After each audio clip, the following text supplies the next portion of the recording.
जय श्री कृष्ण, जय श्री राधे। आप सभी भक्तों के चरणों में प्रणाम।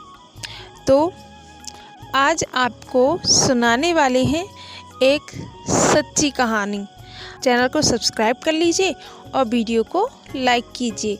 बेल आइकन ऑन करना ना भूलें। आपको कहानी कैसी लगती है हमें अपनी सुझाव साझा अवश्य करें। तो आप इस कहानी को पूरा मन लगाकर सुनिए। इस कहानी को सुनकर आपको बहुत अच्छा लगने वाला है। इस कहानी के सुनने से आपका मन तृप्त होने वाला है। आपके मन में भक्ति भाव तो आएगा ही, साथ ही आपके जो घर में नकारात्मक और तंगी का वातावरण होगा वह भी ख़त्म हो जाएगा। ये कहानी बहुत ही फलदायी है। आप वीडियो को पूरा ज़रूर सुनें। तो कहानी को शुरू करते हैं। कहानी एक छोटे से कस्बे की है। एक गांव में एक छोटा सा परिवार रहता था। परिवार में किसान के 4 बेटे थे। सबसे छोटा वाला जगन्नाथ दास था। जगन्नाथ दास की अभी भी शादी हुई है। नई नई शादी का शौक सिर चढ़कर बोल रहा था। जगन्नाथ दास अपनी पत्नी के साथ काफ़ी खुश था। जगन्नाथ दास अपनी पत्नी के बगैर एक पल भी रहना मुश्किल था। अपने भाइयों के साथ खेत पर काम करने के लिए जाते तो अपनी पत्नी को याद करते रहते। जगन्नाथ दास अपनी पत्नी का नाम किशोरी कहते, अपनी पत्नी का नाम कहते हुए सारा काम करते। हुआ ये कि किशोरी जी के दर्शनों के लिए वो घर पर आने के लिए कई बहाने बनाते। कभी कहते भूख लगी है, कभी कोई सामान भूल जाते। हर एक दिन ऐसे बहाने बनाते कि घर आना ही पड़ता। कई चीज़ें जानबूझकर छोड़ जाते ताकि एक और बहाना मिले अपनी पत्नी के दर्शन करने के लिए। जगन्नाथ दास किशोरी के दर्शनों के लिए घर के चक्कर काटते ही रहते। भाई भी थोड़े परेशान थे, लेकिन उन्होंने कहा चलो ठीक है, नई नई शादी हुई है, सुधर जाएगा।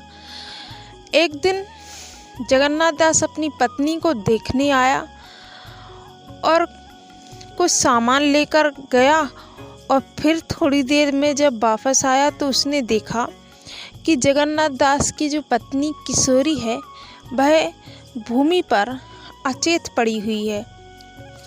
जगन्नाथ दास ने जब अपनी पत्नी को इस हालत में देखा तो वह घबरा गया। वह अपनी पत्नी को अपने हृदय से लगाकर रोने लगा, चिल्लाने लगा, बिलखने लगा, विलाप करने लगा। किशोरी, हाँ किशोरी, हाँ किशोरी, इस तरह से कहते कहते रोने लगा।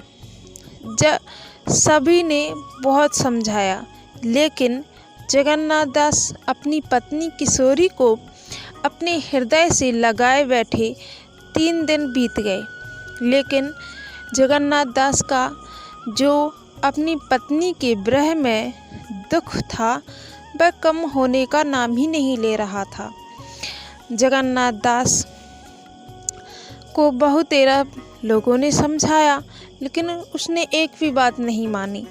ज़बरदस्ती उसकी पत्नी के अंतिम संस्कार किया और उसे समझाया, लेकिन जगन्नाथ दास कहाँ से समझे। किशोरी के जाने के बाद उसका कहीं मन ही नहीं लग रहा था। किशोरी को वो इतना प्रेम करता था कि उसे देखे बगैर एक पल भी नहीं रहा जाता था। तभी किशोरी के विरह में वह अपने घर से निकल चला। किशोरी किशोरी कहकर चिल्लाने लगा। ऐसे ही किशोरी का नाम चिल्लाते हुए वह ब्रज के क्षेत्र में जा पहुंचा। ब्रज के क्षेत्र में हा किशोरी तुम कहाँ हो, मेरे पास आ जाओ, मुझे एक बार दिख जाओ। जगन्नाथ दास इस तरह से अपनी पत्नी को चिल्लाकर बुला रहा था। ब्रज में सिर्फ राधा रानी के अलावा और कोई दूसरा किशोरी है ही नहीं। तब किशोरी जी ने कहा, राधा रानी ने कहा कि ये इतने कातर भाव से, इतनी पीड़ा में, इतनी ब्रह में कौन चिल्ला रहा है, मुझे उसके पास जाना चाहिए। ललिता ने समझाया कि हे किशोरी जी, ये जगन्नाथ दास है, अपनी पत्नी के लिए पुकार रहा है, आपके लिए नहीं। उसकी पत्नी का नाम किशोरी है, वह उसे बुला रहा है।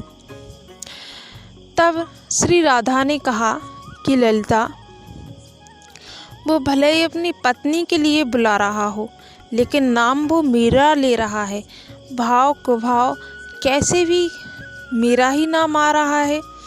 लेकिन ललिता ने बहुत समझाया, राधा रानी सुनने को राजी ही नहीं थी।